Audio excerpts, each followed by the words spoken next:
little bit of frost last night. And I can hear the grain dryer in the other yard. We are flat out trying to get this pretty good crop coming in.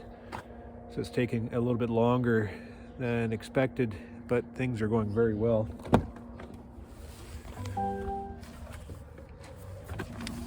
I have Carrie out doing some oxalic acid vaporization. Our mite counts are low, so this round is just a mop-up cleanup. She's making really good time. I haven't been in the yard with Carrie, but she went through 380 colonies yesterday. One of those yards was a holding yard, so she made real good time. All the rest now are scattered, so she's going to be wasting a lot of time driving.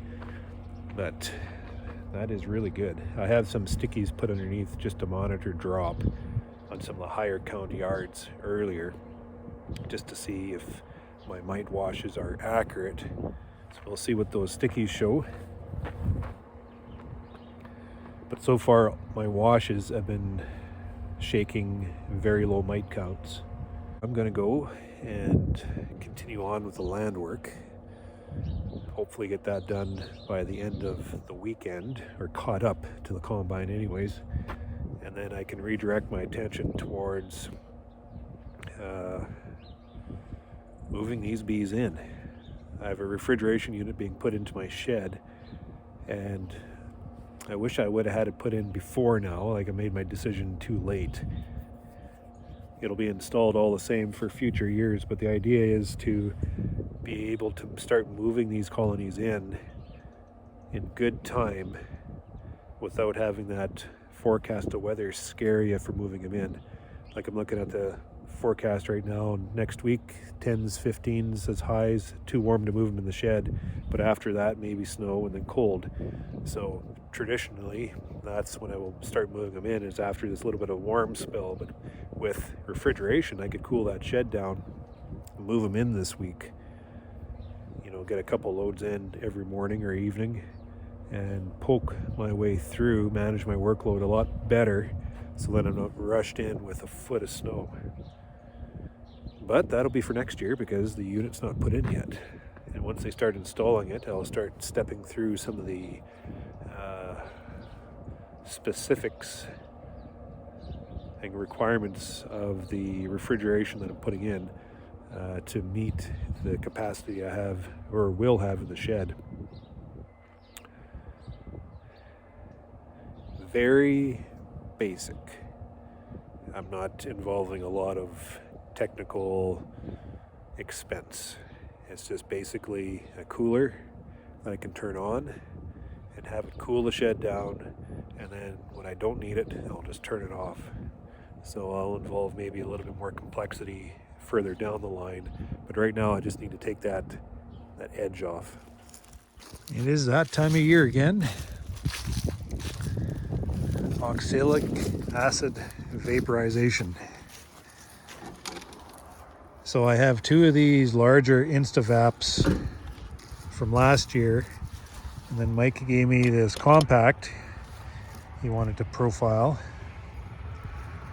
And what were you saying your experience was with this so far, Carrie? It seems a lot faster. Quicker? Than the big ones, yeah. And more, it seems to be a little bit more efficient on the battery, which I'm not entirely sure. That's just what I've noticed. So you're getting how many? And it warms up faster. Warms up faster? But yeah, it doesn't like the big battery. The big battery. So it likes, just because they're too bulky, I guess, it doesn't hold them on properly. Yeah, they're a bit heavy. So the 5 to 8 amps, I guess, would be the ones working with that. So they're warming up. Just got it going. Hopefully I have enough battery in this phone to show these things work. So how many yards did you get done this morning so far? 5.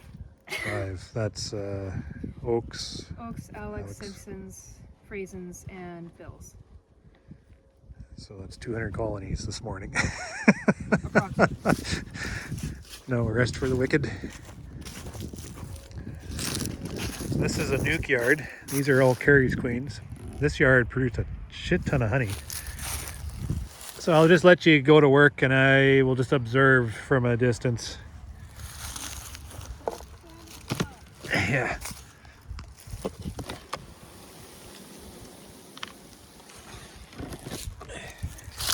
And I'm liking what I'm seeing. So the strips are pulled. Oops. That is a box of bees.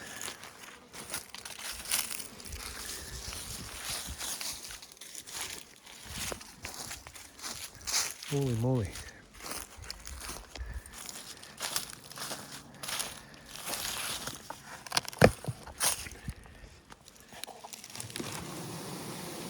They're heavy. Folks. Tipping boxes like this kind of lets my nerves at ease. They're definitely full. We're doing a 3 gram treatment day. This is 3 grams. I'll try to stand away from the drift of oxalic. And I think we are plugging up the entrances just for about 5 or 10 minutes to keep the vapor in the colony as best we can.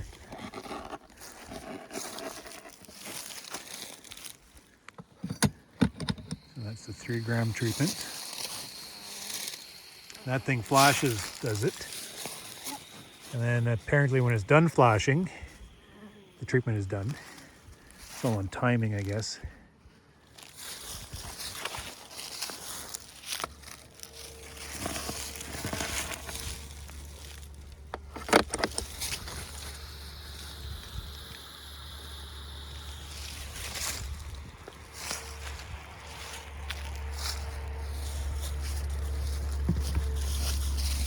There, so that is done. Maybe a little quicker, eh? I don't know.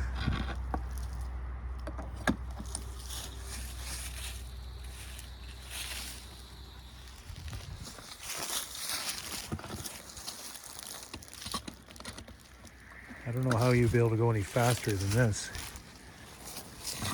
I don't know, part of me wants to have 4 guns.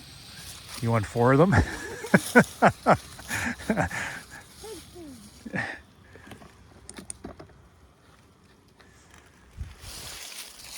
So my good buddy Andrew Munn is telling me to plug the entrances to keep the vapor in. Look at it trying to drift out. And he says by keeping it in the colonies, it helps, you know, condense on all parts within the nest and more exposure. Yeah, you definitely need me to actually be working here.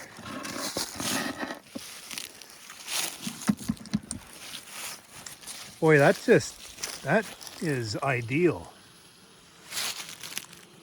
Just kind of sits on the ground perfectly. Yeah.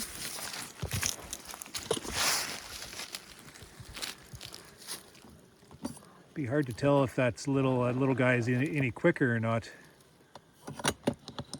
Maybe seconds quicker, maybe. 6 seconds, yeah. Seconds, minutes, hours, days.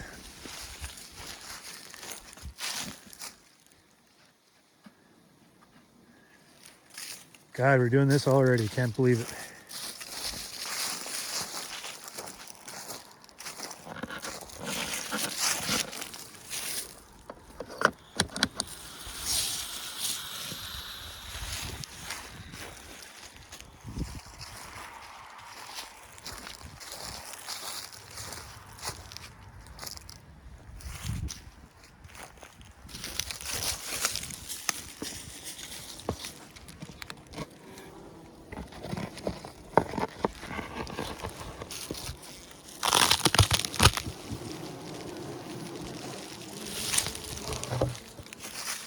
Boy, they're getting a good dose.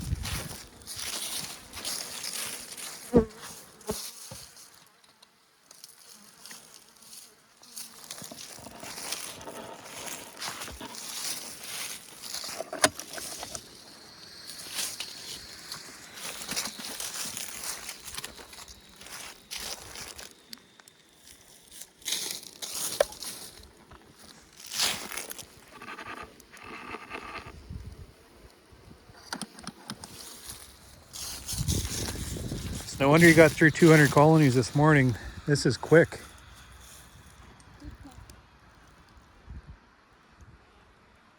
That old device we used was more cumbersome than anything, I think. That's what slowed you down.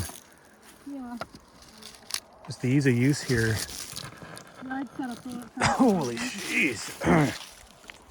That drift got me. God, I hate this stuff.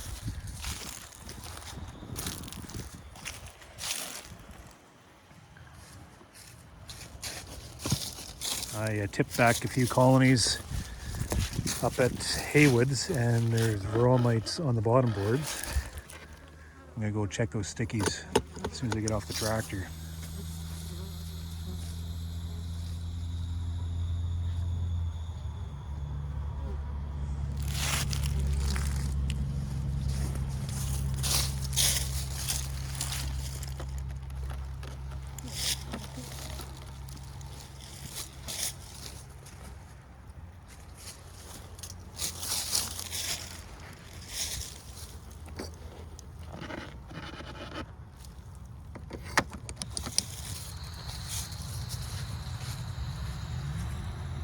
That one's done.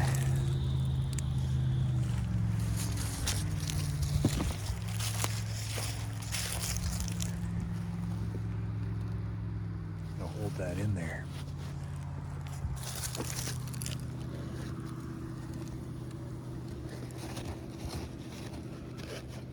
Good deal. So I'm going to leave you to it. I'm going to get back to the tractor.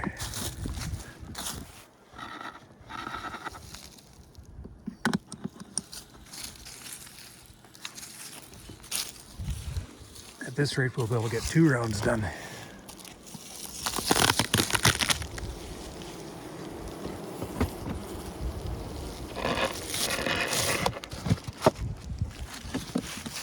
One of these bees are in good shape.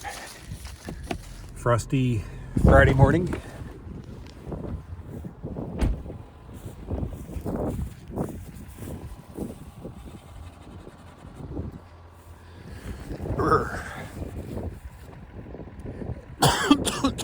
I have 2 stickies in.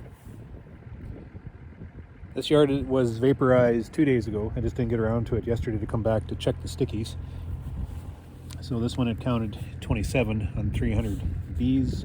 So this was roughly a 10% count hive. And the other one, here's another one over here. Just had 2 stickies put in. This one, 8. So that was more like a 2 to 3% infestation.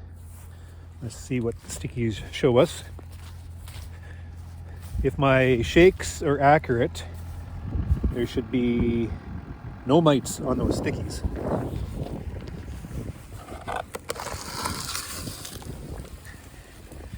Boy, that cluster sure tightened up.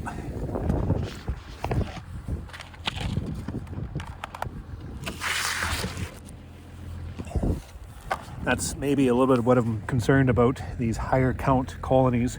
By the time I came through and purged the mites off, damage might be done already.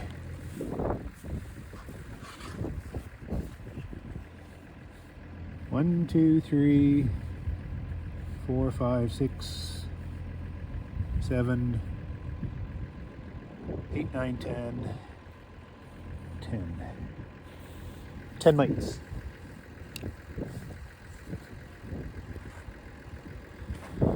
So what does that tell me? I don't know.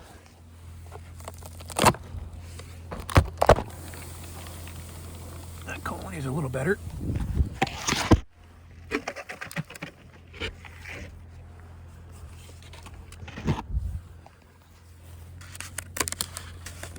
this is about a 2 to 3. And what do we have? 11, 12, 13, 14. 14 mites. 14 mites that won't be going into the shed.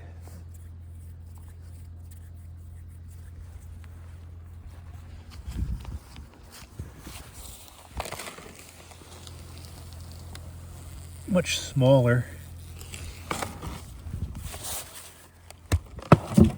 Oh, this one is dead. That one has been robbed out.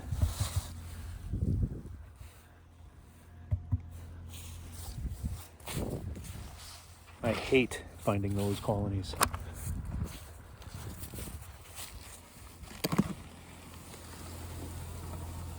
Decent little cluster.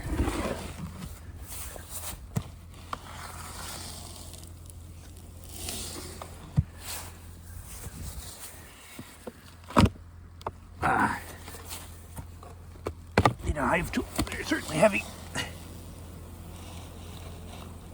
1, 2, 3, 4, 5, 6, 7. 7, 8. You can see bees all the way up the seams.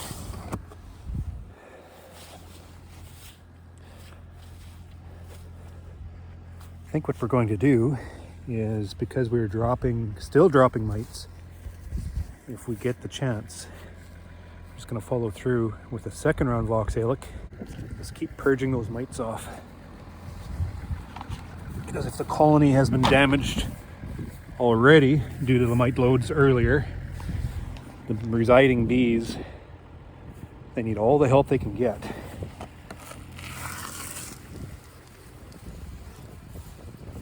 To maintain the integrity of that little cluster.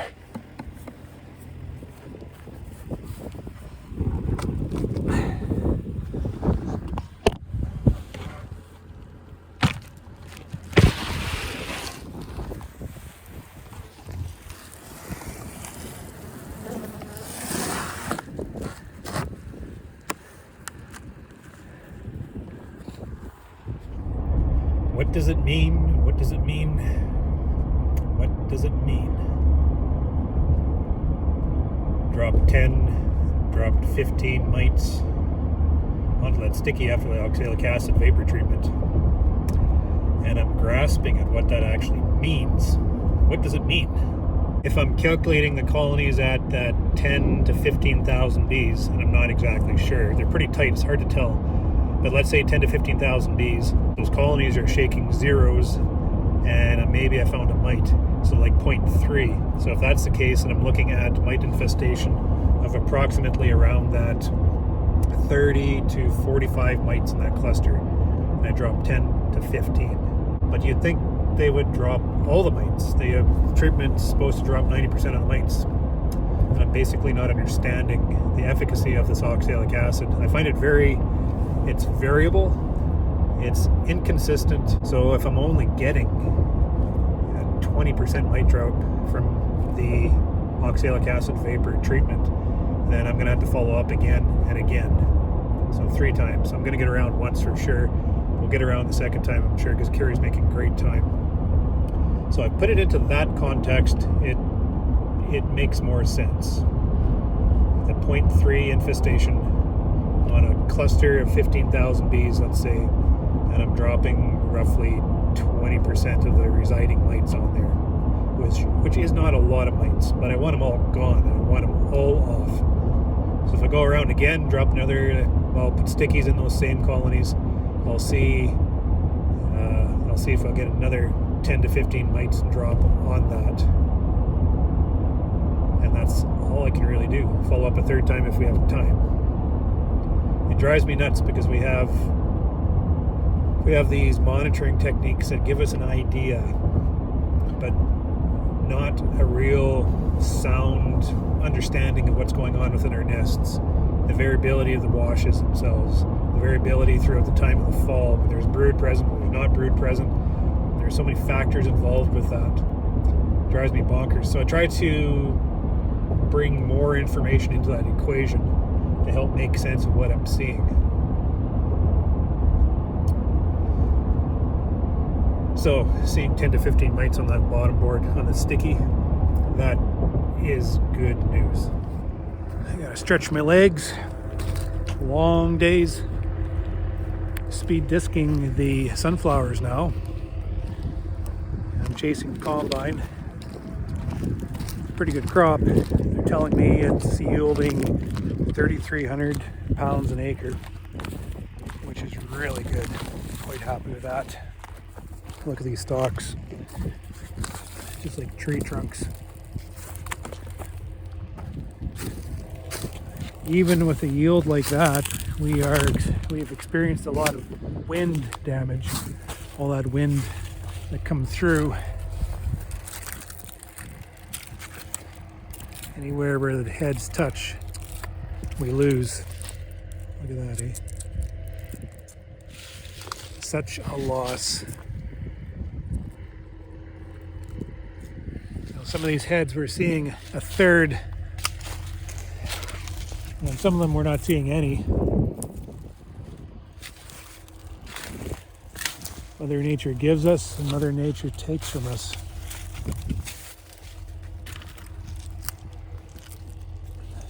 Massive plants, just an awesome sunflower crop. I bet you we lost 300, maybe 500 pounds an acre just from wind damage. It's that terrible wind one came through, about 100 click wind, and these plants were all, yes, anywhere where the plant touched like this, straight up loss.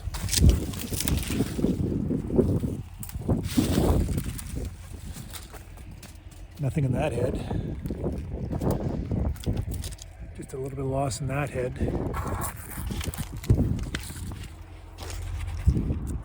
Oh, I hate counting loss like this, especially in a big crop.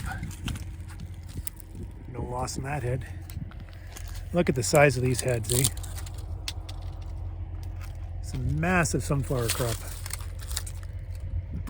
Money in the bank. Perfectly pollinated. Look at that one.